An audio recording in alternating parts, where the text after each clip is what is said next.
Hi guys, welcome to Ammu's kitchen. So guys, ఈ వీడియోలో అయితే నేను సింపుల్ అండ్ టేస్టీగా విలేజ్ స్టైల్లో టొమాటో కర్రీ ఎలా చేయాలో చూపించేస్తాను. టొమాటోస్, ఆనియన్స్, చిల్లీస్, జింజర్ మంచిగా కట్ చేసుకోవాలి. పోపులు జీలకర్ర, వెల్లుల్లి, కరివేపాకు, ఎండుమిర్చి అయితే తీసుకోవాలి. ప్యాన్లో ఆయిల్ వేసుకున్నాక పోపు సామాన్లు వేసుకొని మనకి ఆనియన్స్ అయితే ఫ్రై చేసుకోవాలి.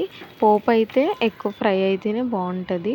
నెక్స్ట్ అయితే మూత పెట్టుకుని ఉడికించాక బ్రౌన్ కలర్ వచ్చేదాకా కొంచెం మిక్స్ చేసుకోవాలి.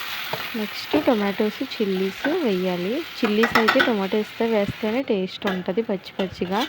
ఇంకా జింజర్ కూడా టొమాటోస్తోనే వేయాలి.